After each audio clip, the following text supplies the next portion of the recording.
Muito bem, agora estamos aqui com o Leonardo Sbaraglia e o Rodrigo Teixeira para o Wasp Network.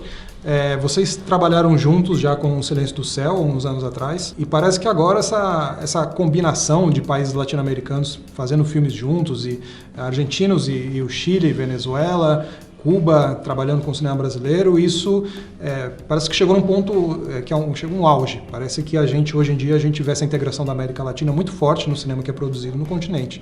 Vocês têm essa percepção também? Acho que sim, acho que principalmente os americanos hoje estão acostumados a verem filmes com legendas. Existe uma comunidade hispânica muito grande nos Estados Unidos, e descendo para cá, eu acho que assim, os streamings ajudaram a familiarizar o público de outros países com o talento e com os conteúdos latino-americanos. Então eu vejo que tem um caminho muito forte para conteúdo latino-americano agora.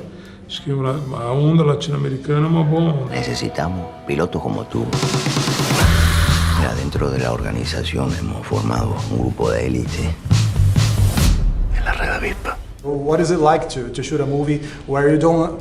Of course, you understand this, but you know, it's something. It's not the first time. It's something that I've done often. You know, when we were shooting Carlos, it was like in 9 different languages. I made movies using Japanese actors. I think you know, it's to Cantonese. me it's because Cantonese. Cantonese. Yeah. It's Cantonese. I don't like to feel trapped inside French cinema. I like the idea that there are great actors all over the world, and you know, and it's really actors that give you the potential to tell this or that story. If you stay within your own circle of actors in your own country, it's a limit on the stories you can tell. Yeah. So I think I am interested in transnational narratives in a certain way. Okay. So that means also and also what I love about filmmaking is the opportunity to discover the world, to understand countries, places, politics that I hardly knew. To me, filmmaking is a process of discovery. And I have been able to do that in my film because I've been working with international actors. Because I've been working with Chinese actors, I've been working with Japanese actors, I've been working with even Venezuelans. Exactly. Yeah. Do seu ponto de vista, eu acho que o principal desafio nesse caso é você mudar o castelhano, mudar o espanhol, para ser espanhol, para ser argentino, para ser cubano. Como que você trabalha isso em relação ao sotaque? Que pesquisa que você faz, por exemplo, para esse papel agora no Wasp Network? Bueno, en este caso fue muy interesante porque tuve la posibilidad y me ayudó mucho trabajar con una persona real, con el personaje José Basulto. No hay mucho, pero hay bastantes entrevistas de él filmadas, entonces yo podía ir escuchándolo y tratando de imitar eso es un plus, yo creo, para un actor, poder tener al personaje real hablando, ¿no? Hoy día hay muchos medios, ¿no? Justamente hay muchas entrevistas y muchas cosas en YouTube y cosas que uno puede ver. Es muy dificultoso. A mí todo lo que fue en España me costó muchísimo, sobre todo porque la relación con el español es diferente, porque muchas veces ellos en España, al tener esta cultura del doblaje, que se ha doblado mucho y se sigue doblando mucho a las películas, entonces claro, ahí muchas veces en una película española tenés que hacer de español, pero quizás no un español de la calle, sino un español casi neutro, un poco como el neutro latino que se busca, ¿no? Y eso es muy difícil porque es difícil entender qué identidad estás contando, ¿no?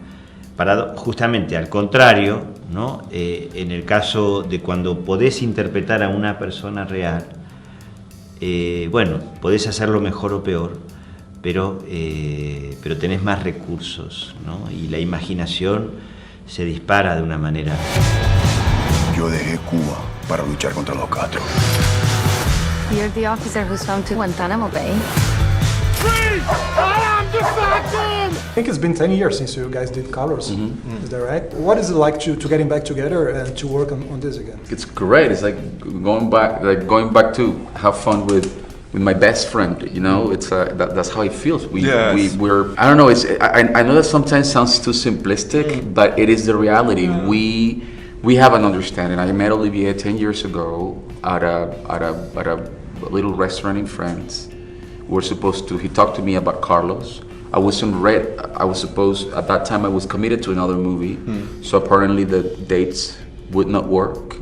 However, we stayed together until 5 a.m. in the morning, you know, like drinking wine and beer and talking about life and politics, and there was something that we bonded that day. Yeah. Coming back to do this one, which is in a way, what is so interesting is that, of course, it's not the same story. It is actually, in terms of the character that I play, is the opposite of Carlos. This is a guy that is actually infiltrating the terrorists, you know, so it's actually on the other side of the spectrum.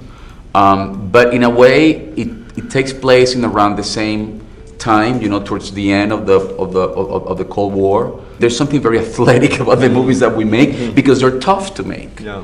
You know, I mean, they don't take place in comfortable, beautiful places with no challenge. And then, of course, we thought that Cuba. Okay, so let's face it. Let's see what happens. Let's go to Cuba and tell the story that, again, like Carlos is, you know, highly controversial, but those are not uncharted waters for us. It's not uncharted territory for us. All right, guys. Thank you very much Thank for you your very time. much. Thank you. Thank you. And enjoy São Paulo. I don't know how Thank long you. you're staying, but sometimes it's a great city.